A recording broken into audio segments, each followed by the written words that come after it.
우리 하늘의 문을 여서서 같이 찬양하겠습니다.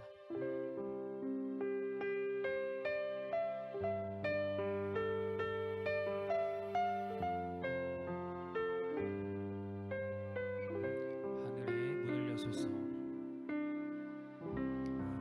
하늘의 문을 여소서. 이곳을 주목하소서. 주를 향한 노래가 꺼지지 않으니 하늘을 열고 보소서. 이곳에 임재하소서. 주님을 기다립니다.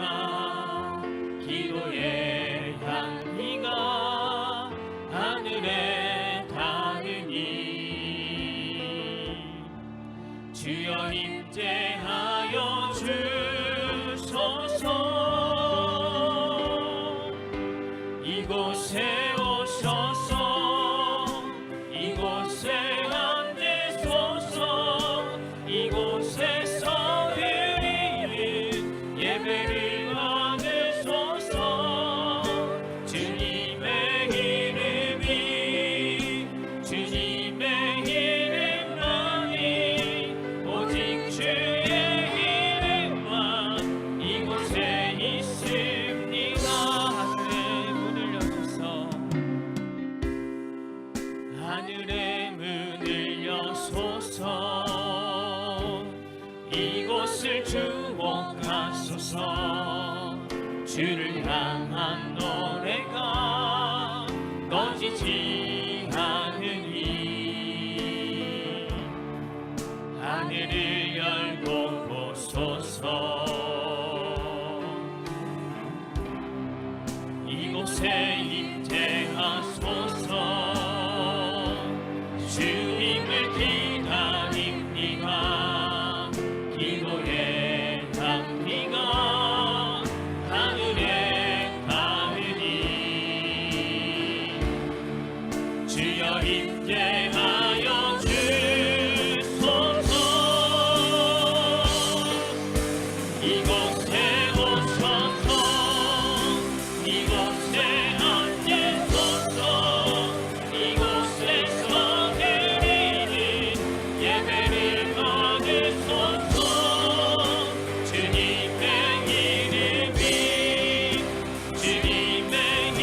이름만이 오직 주의 이름만 이곳에 있음. 이곳에 오셔서 이곳에 앉으소서. 이곳에서 드리는 예배를 받으소서. 주님의 이름만이 오직 주의 이름만 이곳에 있으시고 이곳에 오셔서 이곳에 앉으소서. 이곳에서 드리는 예배를 받으소서. 주님의 이름만이 오직 주의 이름만 이곳에 있습니다. 박수 치며 찬양합니다. 하나님의 나팔 소리 전이 진동할 때에 예수 영광 중에 그릇하시고 천사들이 세계 만국 모든 것에 보내어 구원받은 성도들을 모으리. 나팔 불 때 나의 이름 나팔 불 때 나의 이름 나팔 불 때 나의 이름 부를 때에 낮춘 하나님의 나팔 소리. 하나님의 나팔 소리 전이 진동할 때에 예수 영광 중에 그릇하시고 천사들이 세계 만국 모든 곳에 보내며 구원받은 성도들을 모으리.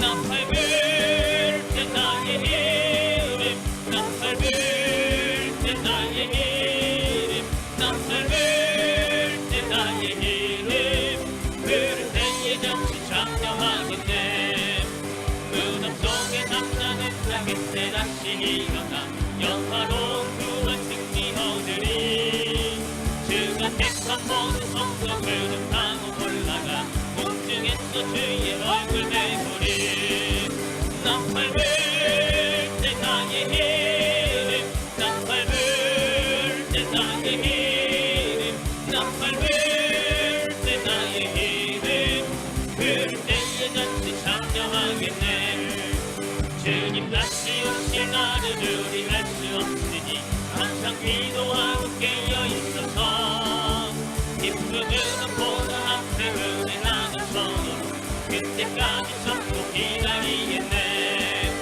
나팔 불때 나의 이름 나팔 불때 나의 이름 나팔 불때 나의 이름 부를 때에 잔치 3절 주님 다시 오실 주님 다시 오실 나를 우리 알 수 없으니 항상 기도하고 깨어 있어서 기쁨은 보다 앞에 은혜 나눠서도 그때까지 참고 기다리겠네 나팔 불때 나의 이름 나팔 불때 나의 이름 나팔 불때 나의 이름 부를 때에 잔치 참여 나의 죄를 지키는 나의 죄를 지키는 예수의 피밖에 없네 다시 정죄하기도 예수의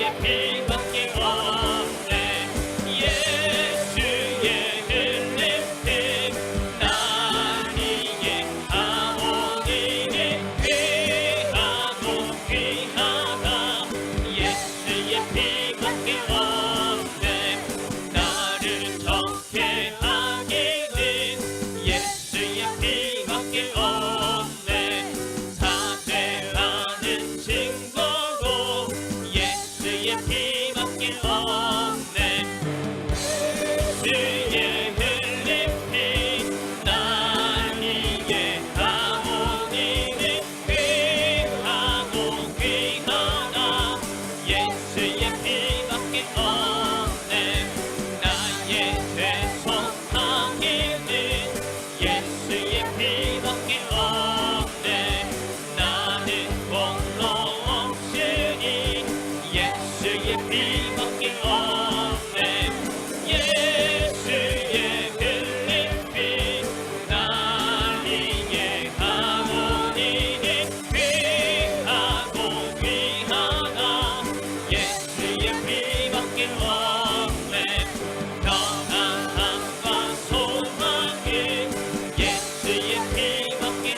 심하지 않은 것은 예수 안에 날 만족함이라.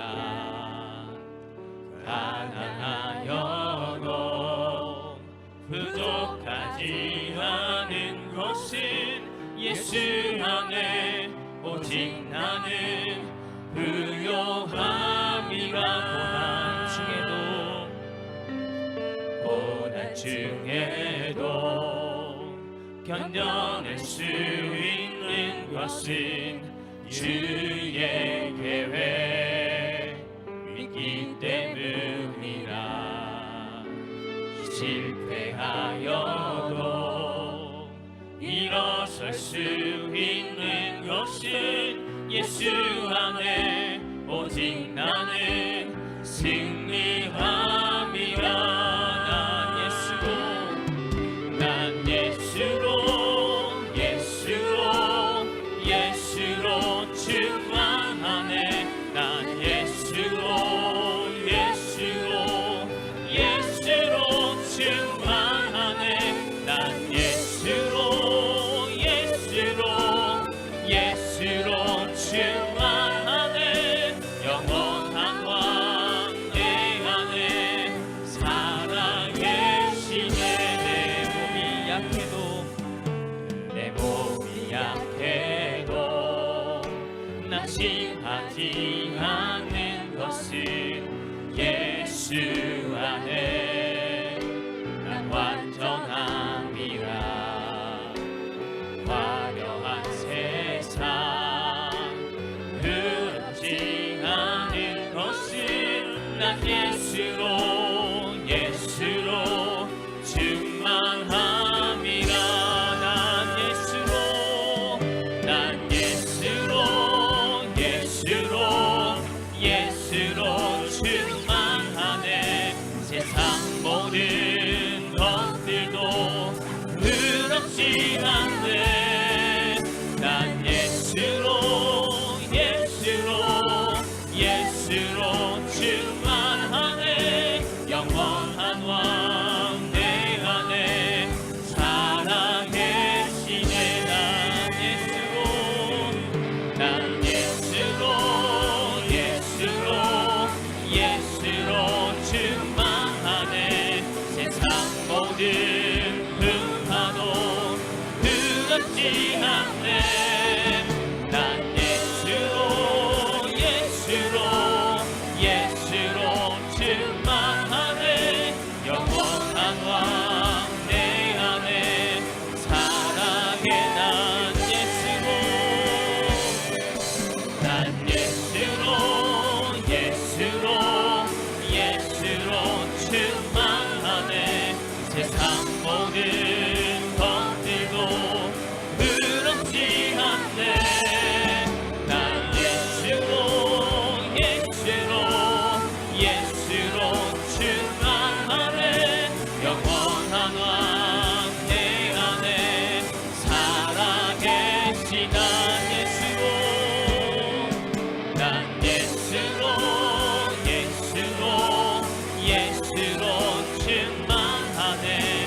세상 모든 풍파도 두렵지 않네. 난 예수로 충만하네. 영원한 왕 내 안에 살아계시네. 두려웠던 모든 것들이, 내가 지나왔던 모든 시간이, 내가 걸어왔던 모든 순간이 당연한 것 아니라 은혜였소.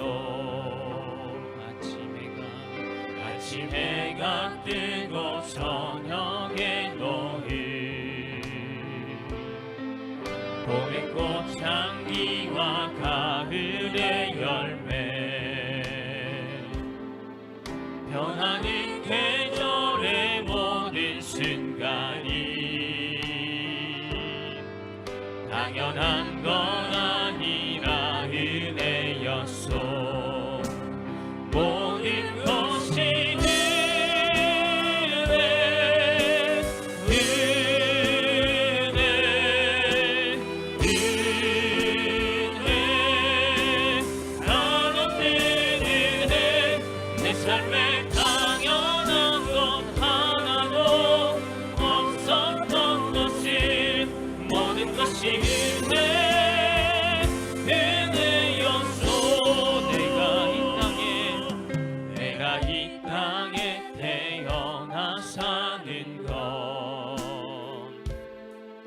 어린아이 시절과 지금까지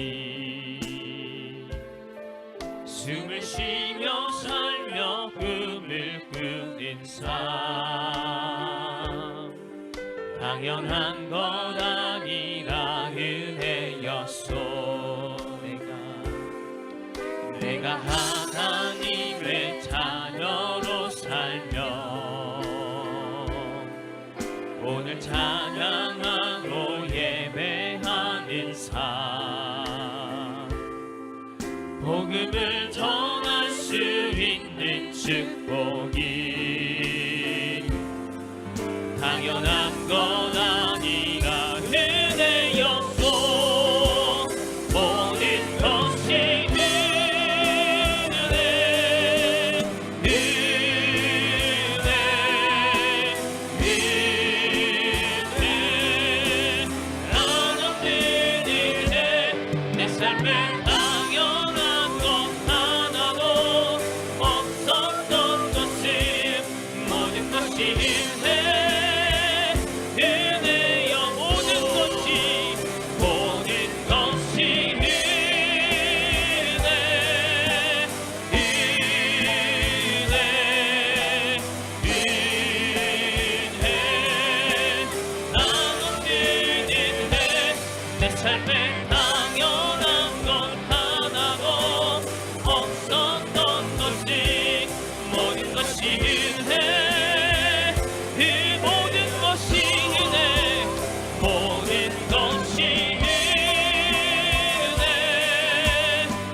하나님이 받으시는 예배와 받지 않으시는 예배입니다. 말씀은 이사야 1장 11절에서 15절입니다. 예수께서 말씀하시되 너희의 무수한 재물이 내게 무엇이 유익하뇨? 나는 순양의 번제와 살찐 짐승의 기름에 배불렀고 나는 수송아지나 어린 양이나 숫 염소의 피를 기뻐하지 아니하노라. 너희가 내 앞에 보이러 오니 이것을 누가 너희에게 요구하겠느냐?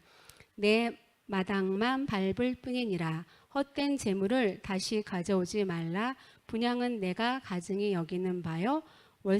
월삭과 안식일과 대회로 모이는 것도 그러하니 성회와 아울러 악을 행하는 것을 내가 견디지 못하겠노라. 내 마음이 너희의 월삭과 정한 절기를 싫어하나니 그것이 내게 무거운 짐이라. 내가 지기에 곤비하였느니라. 너희가 손을 펼 때에 내가 내 눈을 너희에게서 가리고 너희가 많이 기도할지라도 내가 듣지 아니하리니 이는 너희의 손에 피가 가득함이라. 아멘. 제가 읽겠습니다. 한 달 전에 목사님께서 저를 부르시더니 부용회 때 화요일 강사로 서라고 하시는 거예요. 제목을 주셨는데 저의 마음이 근데 그 전부터 며칠 전부터 되게 평안함이 오는 것이었어요. 그래서 이제까지 느껴보지 못했던 그런 평안함이 저한테 와서 저는 이 느낌이 무엇일까라는 그런 생각을 하고 있었는데 화요일 강서를 하시는 말씀을 들었을 때 저도 모르게 네라고 대답을 했습니다. 근데 이제 그 뒤부터 매일 기도도 해야 됐고 또 어떻게 해야 되는지 말씀도 부족하고 지혜도 부족하고 부족한 것이 너무 많은 저였어요. 근데 요즘처럼 하나님을 이렇게 순간순간 찾았으면 저희 삶이 현장이 감사로 살았을 거예요. 하나님께서 함께 하심을 믿고 해보려고 합니다. 하나님이 이 자리에 함께 하심을 믿습니다. 첫째로 예배에 대해서 하겠습니다. 예배는 믿음의 행위 중 가장 거룩한 것입니다. 마음을 다하고 뜻을 다하고 힘을 다하여 하나님을 사랑하는 것을 나타내는 행위가 예배입니다. 거룩함이 상실되고 순종의 결단이 없는 예배는 종교 행위에 불과합니다. 그러한 예배는 자신의 삶을 망치는 것은 물론 하나님께도 큰 죄를 범하는 것이 됩니다. 예배에 참석했다고 예배를 드린 것이 아닙니다.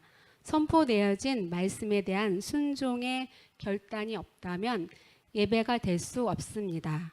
예배는 하나님의 거룩한 영과 지치고 상한 나의 영이 만나는 시간입니다. 참 예배란 예배와 삶이 일치를 이루는 것입니다. 예배는 나 자신과 하나님과 관계의 본질입니다. 예배는 거룩한 삶을 바탕으로 시작하여 모든 행위가 하나님을 기쁘시게 하는 것부터 시작되는 것입니다. 교회에서 드리는 예배는 매일매일 현장의 삶에 대한 신앙 고백과 더불어 하나님께 자신을 점검하는 형태부터 시작하는 것입니다. 영적인 은혜와 축복으로 충만해지는 축복의 통로입니다.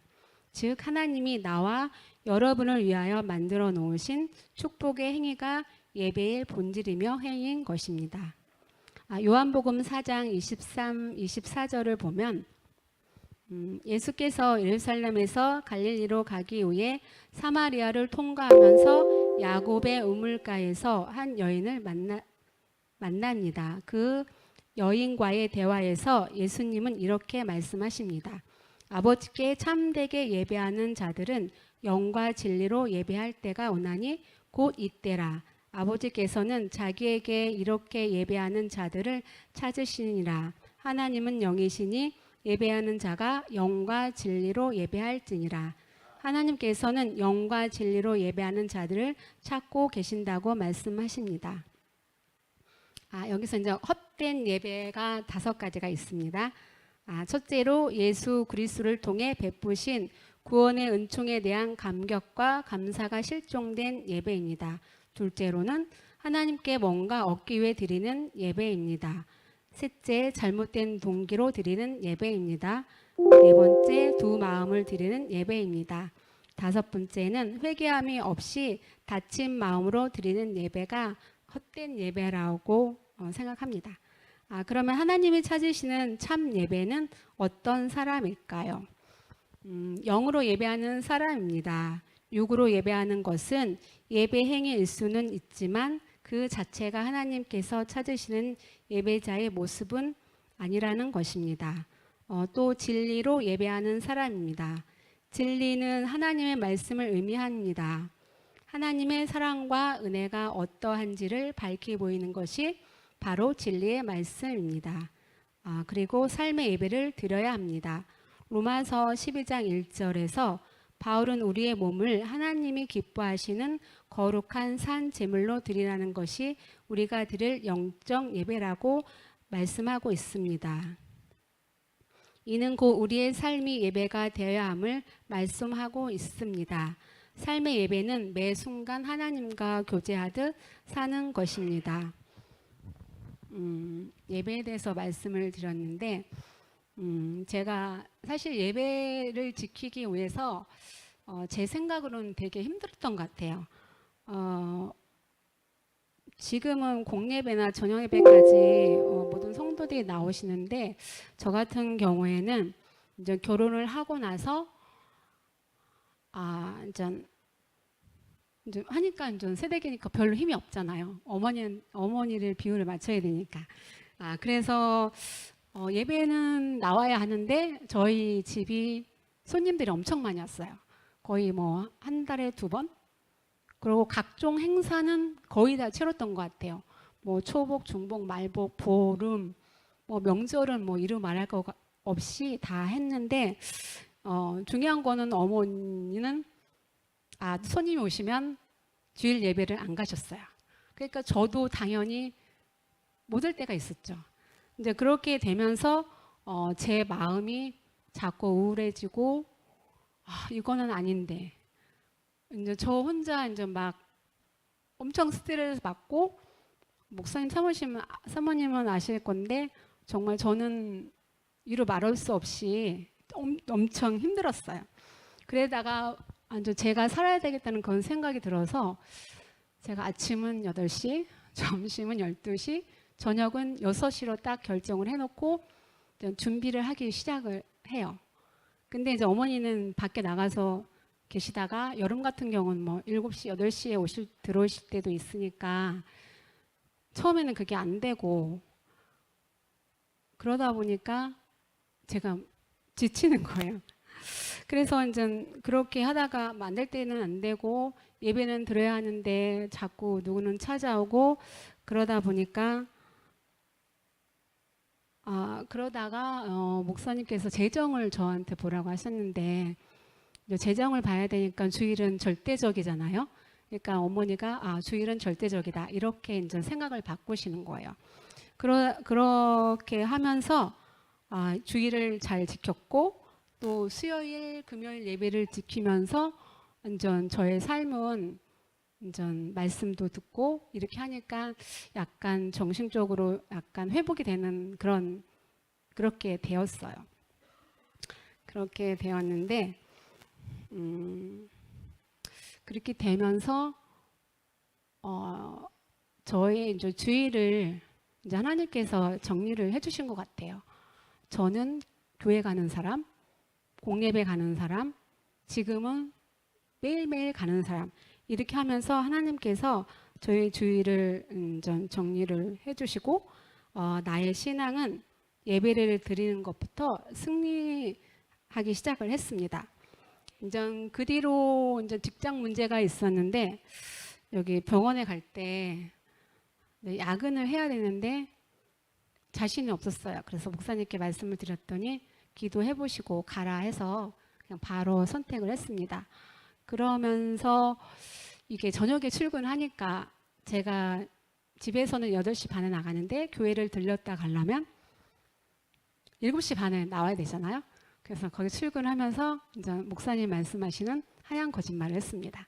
어머니 저는 한 일찍 가서 배워야 되니까 7시 반에 나가겠습니다. 그렇게 하면서 거의 2달 정도를 그렇게 생활을 했어요. 그래서 이제 거짓말을 계속 시킬 수 없으니까 그 뒤로 이제 어머니 저 교회 갔다가 출근하겠습니다. 이제 이렇게 되었던 거예요.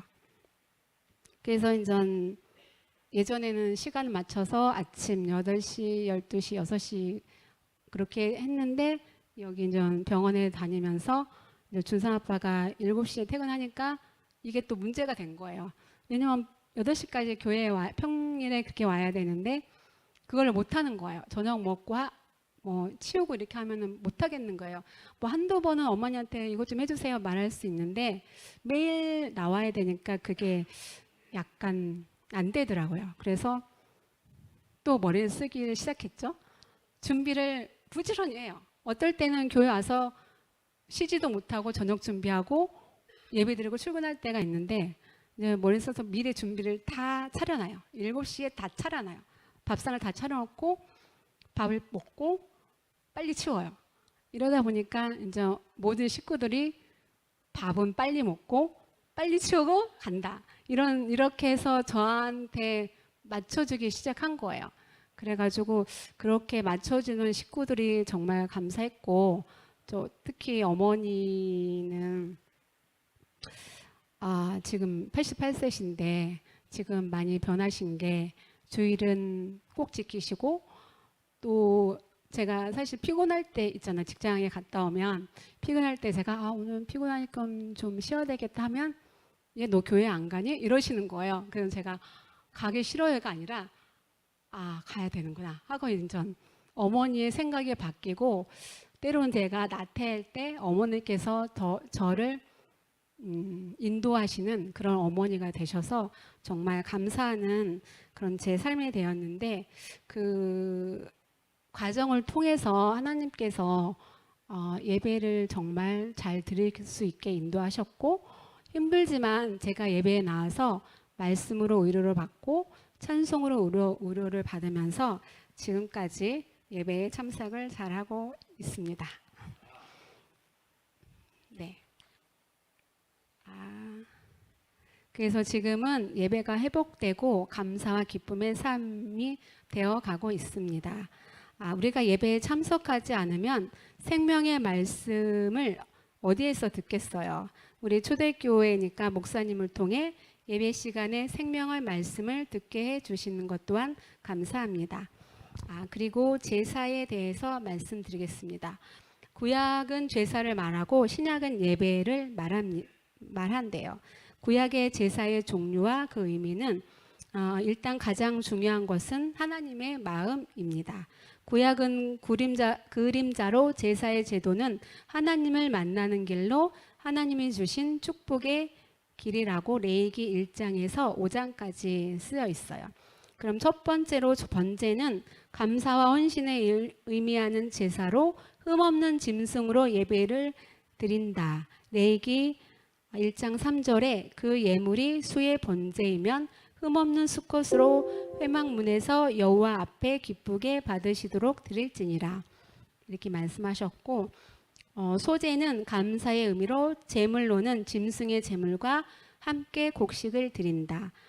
화목제는 하나님과 화목하기 위하여 드리는 제사로 짐승으로 드린다. 속죄제는 자신이 지은 죄를 속하기 위하여 짐승의 피로 드린다. 속건제는 자신이 지은 허물을 씻김받기 위하여 속죄제와 함께 짐승으로 드린다.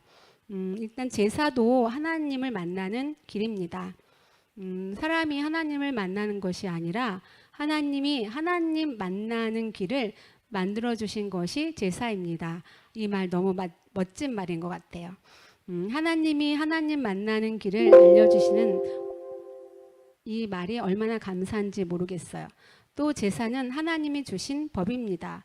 이스라엘 백성들은 자기들이 제사는 드렸다고 생각했어요. 그래서 실패를 했고 제사를 잘 드렸지만 교만해지고 자기의가 되었어요. 그러니까 하나님 중심이 아니라 자기들의 제사이어서 헛된 제물이 된 거예요. 헛된 제사를 나의 의를 위해서 거짓되고 타락한 것이었습니다. 신약의 예배는 구원받는 성도가 하나님의 몸과 마음으로 영광을 돌리는 행위인 것입니다. 예배의 본질은 예수 그리스도의 죽으심과 부활의 역사를 입은 자들의 신앙 고백을 바탕으로 둔 것입니다. 요한복음 4장 23, 24절에 아버지께 참되게 예배하는 자들은 영과 진리로 예배할 때가 오나니 곧 이때라. 아버지께서 자기에게 이렇게 예배하는 자들을 찾으시느니라. 하나님은 영이시니 예배하는 자가 영과 진리로 예배할지니라. 이렇게 말씀하셨고요. 예배는 성부, 성자, 성령이 하나님께 대한 신앙 고백인 동시에 삶으로 드리는 행위가 바탕이 되어야 합니다. 로마서 12장 1, 2절에 그러므로 형제들아 내가 하나님의 모든 자비하심으로 너희를 권하노니 너희 몸을 하나님이 기뻐하시는 거룩한 산 제물로 드리라. 이는 너희가 드릴 영적 예배니라. 너희는 이 세대를 본받지 말고 오직 마음을 새롭게 함으로 변화를 받아 하나님의 선하시고 기뻐하시고 온전하신 뜻이 무엇인지 분별하도록 하라 라고 하셨습니다. 또 예배는 실제적으로 자신이 참여하는 것이지 관람을 하는 행위가 아닙니다. 즉 찬송도 내가 부르는 것이고 기도도 내가 주님께 올려드리는 것이고 말씀도 나에게 주신 것으로 받아야 합니다. 나의 것으로 만들기 위해 우리는 꼭 아멘을 해야 되겠죠. 그러나 예배의 행위를 보면 마치 인도자의 인도에 따라 이끌려가는 수동적인 태도들이 많이 있다고 합니다. 또 예배는 내 영혼과 육신이 하나님께 바쳐지는 상태이며 하나님의 성령이 내게 임하시는 시간인 것입니다. 또 헌금을 통하여 나의 죄와 허물이 주님의 십자가로 옮겨지는 축복과 치유의 시간인 것입니다. 또 하나님이 받지 않으시는 제사와 받으시는 제사가 있대요. 우리가 가장 많이 아는 가인과 아벨의 제사에 대해서 생각해 봅니다. 가인의 제사는 받지 않으셨고 아벨의 제사는 받으셨습니다. 그 이유는 하나님은 제사의 행위만 보시는 것이 아니라 삶을 배경으로 한 제사를 보시고 받으시는 것입니다. 창세기 4장 3절에서 5절에 세월이 지난 후에 가인은 땅의 소산으로 제물을 삼아 여호와께 드렸고 아벨은 자기도 양의 첫 새끼와 그 기름으로 드렸더니 여호와께서 아벨과 그의 제물은 받으셨으나 가인과 그의 제물은 받지 아니하신지라. 가인이 몹시 분하여 안색이 변하니 이렇게 말씀을 하고 있습니다. 가인은 땅의 소산으로 제물을 삼아 제사를 드렸고 아벨은 양의 첫 새끼와 그 기름으로 제사를 드렸습니다. 이에 대해 하나님은 아벨의 제사는 받으셨지만 가인의 제물은 받지 않으셨습니다. 이 일로 인해 가인은 분노하게 되고 그 결과 자기의 동생 아벨을 죽이게 됩니다. 하나님께서는 왜 가인의 제사는 받지 않으셨고 아벨의 제사는 받으셨을까요? 가인은 땅의 소산물, 아벨은 양의 첫 새끼. 가인은 곡물, 아벨은 짐승을 드렸고 가인은 피의 제사, 아벨은 곡식의 제사를 드렸습니다. 두 사람이 드린 제물에 대해서만 관심을 가지는 것이 아니라 제물을 어떤 마음으로 드렸는지에 대해서도 생각해 보아야 합니다. 창세기 4장 7절에 내가 선을 행하면 어찌 낯을 들지 못하겠느냐라고 하나님께서 말씀하시는데 이 말의 뜻은 내가 선을 행하면 하나님이 너의 재물을 연락하고 결과적으로 얼굴을 들 수 있게 되지 않겠느냐라는 뜻입니다. 다시 말하면 가인이 선을 행하지 않았기에 하나님께서 가인의 제사를 받지 않으신 것입니다. 재물에 문제가 있는 것이 아니라 가인에게 문제가 있었던 것입니다. 이 사실을 요한일서 3장 12절의 말씀에 가인같이 하지 말라 그는 악한 자에게 속하여 그 아우를 죽였으니 어떤 이유로 죽였느냐 자기의 행위는 악하고 그 아우의 행위는 의로움이라. 이 말씀은 가인이 그 아우를 죽였으니 어떤 이유로 죽였느냐 자기 행위는 악하고 아우의 행위는 의로움이라고 설명을 합니다. 하나님께서 가인의 제사를 받지 않으신 이유는 가인의 행위가 악했기 때문입니다. 아벨의 제사를 받으신 이유는 아벨의 행위가 의로웠기 때문입니다. 하나님은 아벨과 가인의 제물의 종류를 보신 것이 아니라 그 제물을 바치는 사람의 어떠함을 보셨습니다.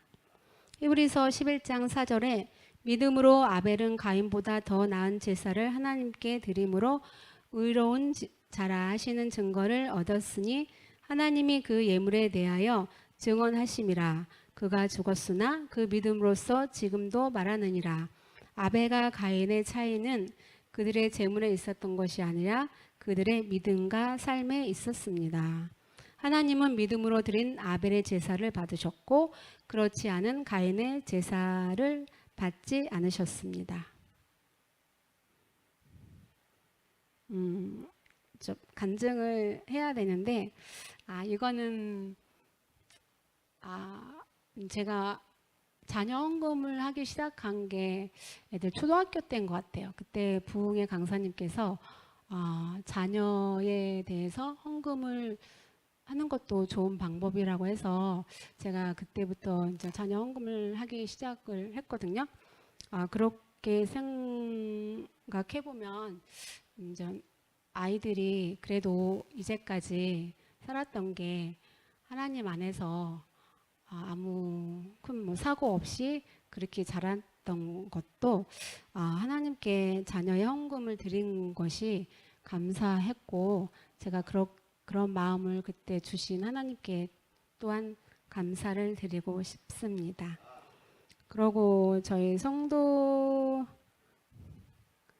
성도님들은 항상 보면 목사님도 말씀하셨듯이 특별 헌금이나 이런 헌금을 할 때 모든 성도님들이 정말 감사와 기쁨으로 모든 헌금을 하시는 그런 느낌을 들었거든요. 그래서 너무 감사했습니다. 그리고 하나님은 이스라엘 백성들의 제사를 받지 않으신 것은 우상 숭배의 죄에 빠져 있었기 때문에 받지 않으셨습니다. 이사야 1장 11절에서 17절에 여호와께서 말씀하시되 너희의 무수한 재물이 내게 무엇이 유익하뇨? 나는 순양의 번제와 살찐 짐승의 기름에 배불렀고 나는 숫송아지나 어린 양이나 순염수의 피를 기뻐하지 아니하노라. 너희가 내 앞에 보이러 오니 이것을 누가 너희에게 요구하겠느냐? 내 마음만 받을 뿐이니라. 헛된 재물을 다시 가져오지 말라. 분향은 내가 가증히 여기는 바요. 월삭과 안식일과 대회로 모이는 것도 그러하니 성회와 아울러 악을 행하는 것을 내가 견디지 못하겠노라. 내 마음이 너의 월삭과 정한 절기를 싫어하나니 그것이 내게 무거운 짐이라. 내가 지기에 곤비하였느니라. 너희가 손을 펼 때에 내가 내 눈을 너희에게서 가리고 너희가 많이 기도할지라도 내가 듣지 아니하리니 이는 너희의 손에 피가 가득함이라. 너희는 스스로 씻으며 스스로 깨끗하게 하여 내 목전에서 너희 악한 행실을 버리며 행악을 그치고 선행을 배우며 정의를 구하며 학대받는 자를 도와주며 고아를 위해서 신원하며 과부를 위하여 변호하라 하셨느니라. 이렇게 말씀하셨습니다. 이스라엘 백성들이 섬기는 것들이 있잖아요. 바알신이라든가 각종 신들이 하나님을 섬기듯이 섬긴 것이 우상이어서 백성들의 제사를 받지 않으셨습니다. 그리고 또 하나님이 기뻐 받으시는 예배가 있습니다. 첫 번째로 정성으로 드리는 예배는 하나님이 받으신대요. 가인과 아벨의 차이를 들자면 정성의 차이입니다. 창세기 4장 4절에 아벨이 드린 양의 첫 새끼와 그 기름이라는 표현에서 무엇을 드렸느냐 보다도 근성이나 또는 정성이냐에 따른 차이입니다. 가난한 가운데 두 렙돈을 헌금한 과부처럼 금액의 많고 적음을 떠나 그 정성을 보시는 하나님이라고 했습니다. 그리고 기뻐 받으시는 예배가 누구를 의식하면서 드리는 예배인지 점검해야 합니다. 다윗이 왕이 된 이후 블레셋 족속으로부터 빼앗겼던 언약궤를 되찾게 됩니다. 하나님의 임재를 상징하는 언약궤를 다시 찾은 기쁨에 다윗은 너무 기뻐서 바지가 내려갈 정도로 춤을 췄대요. 이때 왕비였던 미갈이 온통 사람을 의식하고 있을 때 다윗은 온통 하나님 생각뿐이었다고 했습니다. 또 모든 관심이 체면, 채통, 사람들이 어떻게 보는가에 몰두하면 공격의 기제인 사탄으로 인해 늘 우리는 상처를 받는 것이라며 미갈과 같은 신앙생활을 하는 사람들이 많습니다. 미갈의 연약함을 뛰어넘어 다윗처럼 여호와 하나님을 의식할 수 있는 우리가 되기를 바랍니다. 우리가 경험했듯이 코로나 때 우리 교회는 예배를 다 드렸잖아요. 그런 예배를 하나님이 기뻐 받으셨을 것이고 또한 코로나 걸릴 것 같으면서도 모든 것을 피하게 하시고 또 남들은 집에서 영상을 보면서 드렸는데 저도 영상을 보면서 들어봤는데 예배가 절대로 되지가 않더라고요. 근데 하나님께서는 저희 초대교회를 사랑하셔서 그때도 현장 예배를 드리게 하셨고 저희들이 나라를 의식하지 않고 오로지 사탄의 올무에 빠지지 않고 오직 예수님을 바라보며 믿음으로 극복했고 승리로 예배를 드렸습니다. 또 하나님이 기뻐하시는 제사는 찬송의 제사입니다. 오늘도 제가 많이 떨렸는데 찬송을 하면서 그런 마음을 다 없애주시는 거예요. 그래서 너무 감사했어요. 히브리서 13장 15절에 보면 우리는 예수로 말미암아 항상 찬송의 제사를 하나님께 드리자. 이는 그 이름을 증언하는 입술의 열매니라. 또 시편 69장 30절에 31절에 내가 노래로 하나님의 이름을 찬송하며 감사함으로 하나님을 위대하시다 하리니 이것이 소 곧 뿔과 굽이 있는 황소를 드림보다 여호와를 더욱 기쁘시게 함이 될 것이다 라고 하셨습니다. 살찐 황소를 드리는 것보다 여호와 하나님을 더욱 기쁘시게 하는 것은 노래로 하나님의 이름을 찬송하며 감사함으로 하나님을 위대하시다 고백하며 선포하는 것입니다. 이렇게 하나님은 우리가 하나님이 베푸신 은혜와 사랑을 감사하면서 하나님을 찬송할 때 가장 기뻐하십니다. 예배 시간에 되면은 사실 기쁠 때도 있고 슬플 때도 있는데 일단 시간이 되면 예배에 나와야 하잖아요. 근데 이제 기쁠 때는 즐겁게 하지만 마음이 상할 때는 이런 감정으로 예배를 드리면 하나님이 받으실까? 이런 생각을 했어요.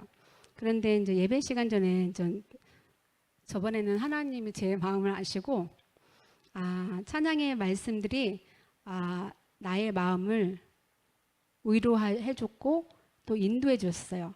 근데 그것뿐이 아니라 곧바로 다음 찬양이 해답으로 주는 찬양을 저한테 바로 연결을 해주시는 거예요.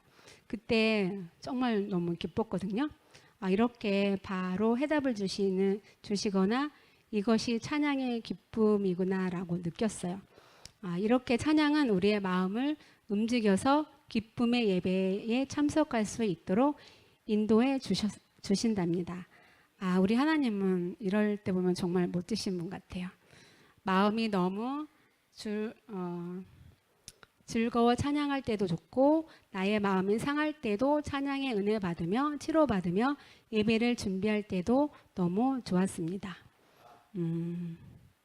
예전에 아주 오래전에 부흥회 할 때 그때 제가 찬양의 은사를 받아서 그때 찬양을 되게 저도 모르는 그런 찬양이 나왔었어요. 근데 그때뿐이었지 그 뒤로는 그게 사라졌던 것 같아요. 그래서 가끔 금요 철회 드릴 때 보면 그때 생각이 들어서 내 마음이 너무 순진하지 않고 마음에 너무 악한 게 들어있나 그런 생각을 하면서 이번 기회를 통해서 찬양에 더욱더 은혜 받으면서 그런 기분을 더 회복하고 싶은 생각도 들었어요. 또 하나님이 기뻐하시는 제사는 하나님의 사랑을 실천하는 선행과 나눔의 제사입니다. 히브리서 13장 16절에 오직 선을 행함과 서로 나누어 주기를 잊지 말라. 하나님은 이 같은 제사를 기뻐하시느니라. 하나님께서 기뻐하시는 제사는 우리의 마음과 정성과 모든 것을 다 바쳐서 하나님을 찬송하는 찬송의 제사뿐 아니라 우리의 선행을 통해서 하나님의 사랑을 실천하는 선행의 제사입니다. 선을 행하고 서로 나눠주는 제사를 하나님은 참으로 기뻐하십니다. 이런 선행과 나눔은 우리 초대교회는 주일날 이렇게 서로 섬기면서 베푸는 그런 주일 봉사도 있고 또 모든 행사 때마다 섬기는 분들이 많이 있잖아요. 이렇게 실천하고 선행을 할 때 또 나눔을 서로 줄 때 이런 것이 하나님이 기뻐하시는 그런 예배라고 생각합니다. 그리고 우리가 예배 드릴 때 고쳐야 할 것들이 있습니다. 제가 완전 3가지를 했는데요. 예배 시간 지각하지 않기. 이거는 할까 말까 엄청 고민했어요. 왜냐하면 사실 우리는 지각하는 사람이 없어요. 근데 저랑 같이 사는 사람이 지각하는 것 같아요. 제가 뒤는 보지는 않았지만 좀 지각하는 것 같아서 제가 이거를 썼고 일찍 와서 찬양을 드리며 마음이 열리는데 그렇게 일찍 나와서 지각하지 않고 나와서 예배 드렸으면 좋겠습니다. 그러고 이거는 두 번째는 핸드폰이랑 성경책이랑 같이 놨잖아요. 예배 드릴 때. 근데 제가 보기에는 이거 하나님이 기뻐하실까? 성경책 있고 핸드폰 있는데 그런 생각이 들어서 썼는데요. 그러다 보면 예배 시간에 사실 핸드폰이 울릴 수도 있잖아요. 그러면은 성경책 보다가 핸드폰이 울리면 눈이 가잖아요. 그러면은 목사님 앞에서 말씀하시는데 핸드폰도 쳐다봐야 되고 목사님 말씀도 들어야 하는데 그거는 아닌 것 같아서 그렇게 놓지 않았으면 좋겠어요. 또 이런 일도 있대요. 예배 시간에 상대방한테 문자를 보냈어요. 근데 상대방이 봤는데 문자를 다시 왔어요. 그러다 보면 주고받을 때도 있을 것 같아요. 그러다 보면 예배 시간에 두 가지 일을 못하니까 말씀 못 듣고 핸드폰 이렇게 하다 보면 핸드폰만 하고 있고 말씀을 못 들어요. 근데 그 예배가 나만 못 드리는 것이 아니라 상대방도 드릴 수 없는 거예요. 그러니까 그럴 때는 같이 못 드리니까 그렇게 안 하는 것도 하나님이 기뻐하시지 않을까라고 해서 제가 말씀드리는 겁니다. 그리고 세 번째, 예배 시간에 되도록 자리 이동하지 않기. 이거는 제가 저녁에 수요일이나 금요일날 출근할 때 뒤에 앉잖아요. 그러면은 뒤에 앉는 그 자체가 예배가 말씀이 잘 안 들어오더라고요. 근데 왔다 갔다 하면 뒤에 있는 사람도 힘들고 여기 목사님 말씀하실 때 왔다 갔다 하면은 말씀 전하실 때 또 방해가 될 것 같아요. 그래서 제가 이거를 써봤습니다. 근데 이거는 세 가지는 우리 성도님한테 얘기하는 것이 아니라 일단 저 자신한테 먼저 얘기를 하고 싶어요. 그래서 다음부터는 핸드폰 되도록 안 보고 하나님 말씀에 집중하고 싶고 그래서 저를 위해서 쓴 것입니다. 오늘 말씀을 준비하면서 저 자신에 대해서 생각을 해보았습니다. 얼마나 하나님 보시기에 제가 부족했으면 이렇게 저를 훈련시키고 잘못된 것을 회개하라고 이 말씀을 주셨구나 생각을 했습니다. 또 목사님께서 오늘 날까지 하루도 빼뜨리지 않고 새벽 기도와 말씀과 많은 일을 하시면서 얼마나 힘드셨을까 하는 생각이 들었어요. 또 목사님 요즘에 많이 아프신데 그런 생각이 저뿐만이 아니라 우리 성도님들도 다 그런 생각을 하셨을 것 같아요. 그래서 목사님을 위해 또 분목사님을 위해서 또 성도들을 위해서 기도 열심히 하려고 작정을 합니다. 그리고 이사야 41장 10절에 두려워하지 말라 내가 너와 함께 함이라 놀라지 말라 나는 내 하나님이 됨이라 내가 너를 굳세게 하리라 참으로 너를 도와주리라 참으로 나의 의로운 오른손으로 너를 붙들리라. 이 말씀은 제가 힘들 때 가장 좋아했던 성경 구절이었고요. 고린도후서 5장 17절에 그런즉 누구든지 그리스도 안에 있으면 새로운 피조물이라 이전 것은 지나갔으니 보라 새 것이 되었도다. 데살로니가전서 5장 16, 18절에 항상 기뻐하라 쉬지 말고 기도하라 범사에 감사하라 이것이 그리스도 예수 안에서 너를 향하신 하나님의 뜻이니라. 이 말씀들은 처음에는 힘들었고 그 모든 과정을 지나면서 제가 새로운 피조물로 다시 태어났고 지금은 항상 기뻐하고 기도하려고 노력하고 범사에 감사하는 마음으로 그렇게 살려고 노력하고 있습니다.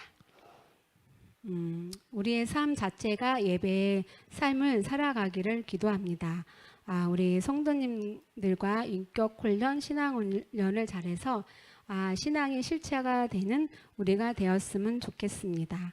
그래서 하나님의 사랑과 축복받는 초대교회 성도들이 되었으면 좋겠습니다. 네.